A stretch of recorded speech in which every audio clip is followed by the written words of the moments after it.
If you follow Katie Jacobs' blog, Styling My Everyday, you know she is famous for beautiful scenes like this, full of yummy food and great ways to celebrate every occasion. Katie's here today with a sneak preview of her first book. It's called So Much to Celebrate. You're really celebrating that and also a new baby on the way, too. So you've got two babies. Yes, a baby in January and a book baby in March. So nice. An exciting spring. Yeah, tell me about the book.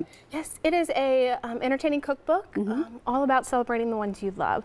So it's over 200 pages of ideas from big celebrations like New Year's to small celebrations, baking a chocolate cake on a Wednesday night. Yeah. So there's almost 100 recipes, and the thing I love the most is most of them are make ahead. So I think it's really important for the host to enjoy the party as well. So the more you can do ahead of time, the better. All right, we're making some great sugar cookies today. They're soft baked sprinkle sugar cookies. Yes. They're super easy. Yes, I have a 3-year-old at home, almost 3, and the idea of making cookie batter, refrigerating it, rolling it out, cutting the cookies, that's a lot. decorating, it's a lot. So I set out to make a sugar cookie recipe that was super simple and totally kid-friendly that they can get in the kitchen and help. Okay, good. All right, so we've already gotten started here. Yes, I went ahead and creamed the butter, sugar, an egg, and vanilla. And the only important part here is to make sure your butter and the egg are room temperature, just to make sure that they incorporate nicely together. Good idea. And then we're just going to throw, instead of doing a bunch of different bowls, we're just going to throw all the dry ingredients in here with this. Okay, do you want me to start?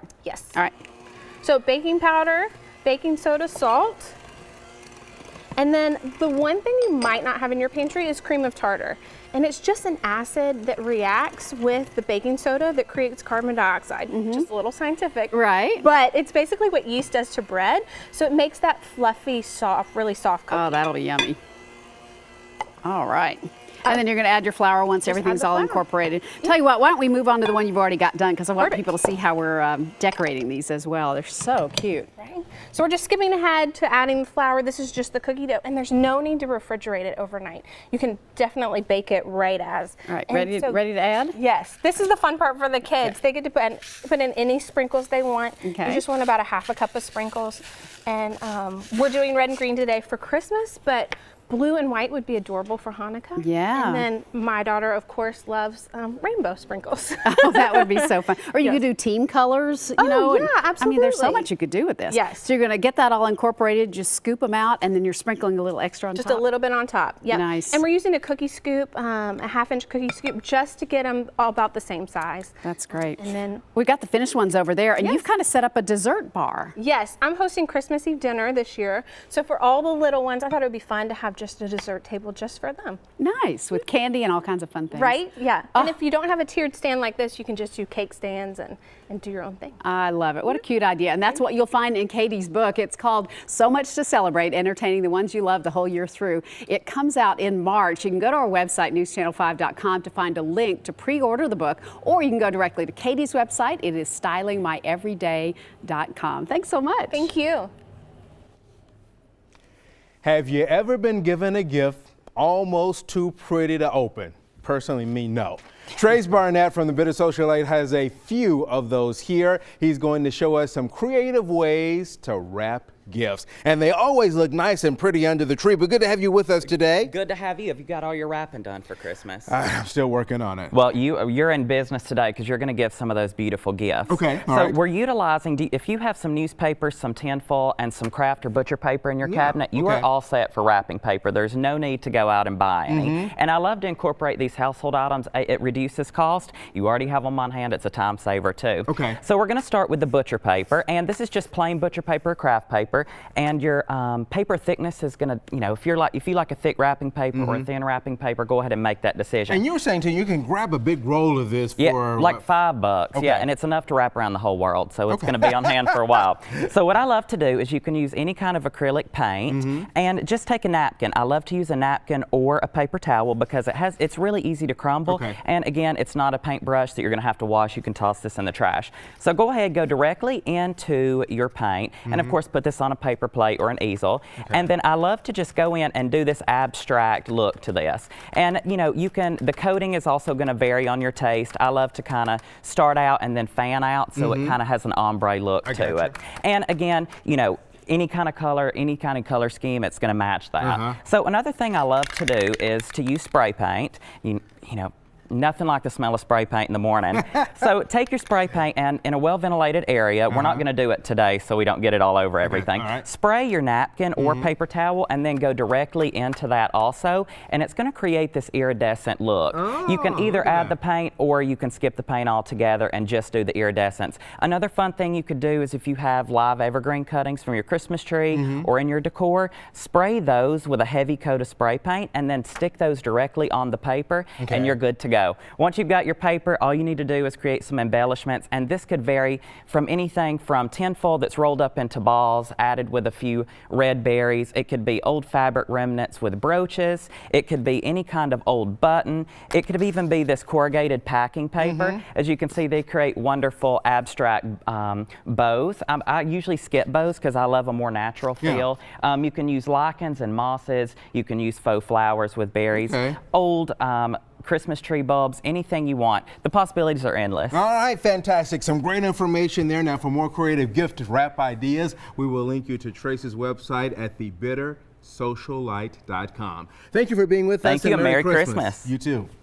Next on Talk of the Town, there's more to mistletoe than just a holiday decoration for smooching under. Learn some other ways to incorporate the plant into your life all year long. Plus, the latest Star Wars movie totally was worth the wait, according to superfans. We'll hear from some of the very first people to see the epic flick coming up on this TGIF edition of Talk of the Town.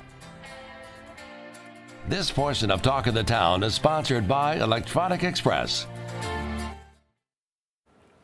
The Last Jedi is getting rave reviews just hours after fans waiting out in the cold to be some of the first to check it out at the much anticipated movie. Many die-hard Star Wars fans will be seeing the latest installment of the saga over the next couple of days.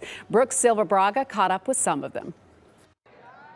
The anticipation was almost too much. Oh, we've been waiting so long. I'm so excited. For some Star Wars fans, only the first showing of The Last Jedi would do. To avoid any spoilers and rumors and stories online, we got to see it before everybody else does. So lines formed across the country last night. May the Force be with you. To find out what Luke and Leia were up to. A long time ago, 1977, the first Star Wars film premiered at LA's Chinese Theater. Last night, legions turned out to witness Luke Skywalker's return. Mark Hamill is known to star in the movie, and to see how filmmakers dealt with the death of Carrie Fisher, who plays Princess Leia. The film is opening on more than 4,100 screens across the country, and at some theaters, like this AMC in Times Square, it's playing around the clock. The late showtimes carried certain risks. We got the tickets like a month ago, and I fell asleep during the most epic 10 minutes of the film, is what I'm told. And what did she miss? I should not say any spoilers, but let me tell you that you will be mouth agape. I loved it. Amazing. Has some slow parts to it, but overall, yeah, not bad. Just like in the last one, there's a few like throwbacks to the originals. I cried more in this movie than any Star Wars movie ever before. Amazing. Luke, back then, was the hero, still is the hero. Luke's the man. The release of Episode 8 leaves just one story left in the original 9-part space opera conceived by George Lucas, but with Disney now owning the rights and fans still trooping to theaters, the franchise could be forced forward for a long time to come. Brooke Silva-Braga, CBS News, New York. Weather-wise right now, cloud cover hanging tough over Middle Tennessee and Southern Kentucky. We'll show you what's going on, but first a reminder, now tonight is the third of 7 shows for Garth Brooks right there at Bridgestone Arena. Toys for Tots will be at all shows. You can bring new unwrapped toys, books, and even bikes. So they definitely need some donations. If you can help them out, please do. Let's show you what's happening right now. This is a camera from Lawrenceburg at this time. 33 degrees. Starting to see a little bit more break in the cloud cover for us out there. We'll get the 7-day in a moment. But first, lots of fabulous pictures were sent in, but the votes have been cast for the News Channel 5 Holiday Home Contest, and we have a winner. Watch News Channel 5 tonight at 6 tonight to find out where Storm 5 Titan is headed live and what the winner's prizes are. Now, let's head out to Tawanda. So this beautiful elm tree has lost all its leaves. It's completely bare, it's brown. Well, it's not completely brown. You may notice that there are places of green throughout this tree. And guess what that is? It's mistletoe. the plant we see about once a year when people often hang it over doorways. Amy Dismuke with the UT-TSU Extension Service says there's so much more about mistletoe that we don't know. There really is. The article that we're going to write is Mistletoe, Friend or Foe. And the reason why is we don't often think about it. Mistletoe is a parasitic plant, but it's a wildlife habitat as well. Okay. So it actually hosts several different species of butterflies. Yeah. Birds like to nest in it. Squirrels will get up there. So it can serve some purpose also.